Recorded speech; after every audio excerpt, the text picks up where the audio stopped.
धन्यवाद श्वेता जी, मेंबर बनने के लिए थैंक यू सो मच।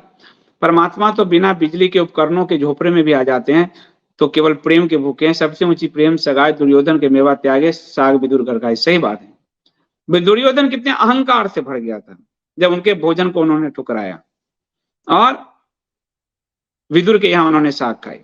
आज भी मृत्यु पर, जो व्यक्ति मृत्यु होता है किसी का, और कई जगह मृत्यु भोज का विरोध किया गया है। शास्त्रों में हमारे मृत्यु भोज की नहीं है व्याख्या, लेकिन कई लोगों को गांव में आज भी कर्ज लेकर मृत्यु भोज करने पड़ते हैं अपने माता पिता किसी की मृत्यु पर।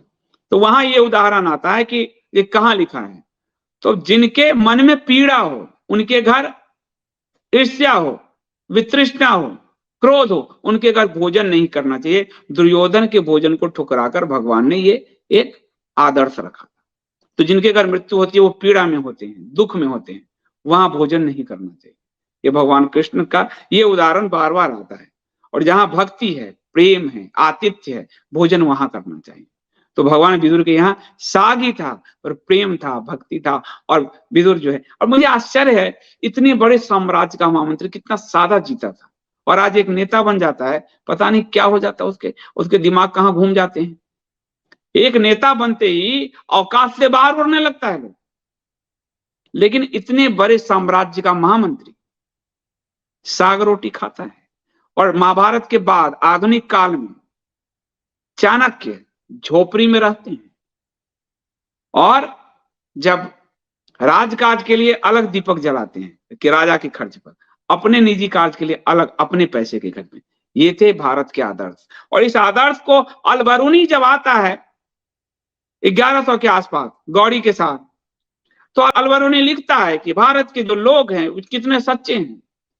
किसी भी कर्ज के लिए लिखा पढ़ी नहीं होती। किसी ने कह दिया कि तूने मैं तुम्हारा कर्ज लौटा दूंगा, तो वो लौटाएगा ही, वो मर जाए उसके बच्चे लौटाएंगे। इतनी सत्यनिष्ठा है यहाँ। हाथ में गंगा जल ले ले तो वो कभी झूठ नहीं बोलता। यहाँ लोग गीता पे लात रखकर चले जाते हैं। हमारे जो चरित्र का जो पतन हुआ है, वो पतन उस अलबरूनी को आप एक लाइन ले लीजिए, जो मुगल का मतलब तुर्की आए हैं, गजनी गौड़ी से जो आए हैं, उससे पहले का काल आप लीजिए, जो अलबरूनी कह रहा है कि भारत के लोग कितने सच्चे हैं, कोई चोरी नहीं है, कोई भीख नहीं मांगता, कोई दास प्रथा नहीं है। मेगास्थनीस भी लिखता है। और अलबरूनी के बाद जब तुर्क, मुगलों और ब्रिटिशर और आधुनिक काले अंग्रेजों का शासन है, कि चरित्र इतना गिर चुका है, इतने स्तर पर गिर चुका है कि खुलेआम लाल किला से, संसद के अंदर से, बाहर से झूठ बोले जा रहे हैं। खुलेआम कोई किसी की पत्नी को ले जा रहा है। खुलेआम ये कानून बन रहे हैं कि अडल्ट्री को अपराध नहीं है, खुलेआम बनाया जा रहा है। कोई किसी की पत्नी लेके भागो, पति लेके भागो, ये कानून सुप्रीम कोर्ट से 18 में पास हो रहे हैं। नैतिक रूप से चरित्र का कितना पतन हुआ 1000 साल में। अलबरूनी वो लाइन ऑफ डिवीजन है जहां से हम इसको समझ सकते हैं।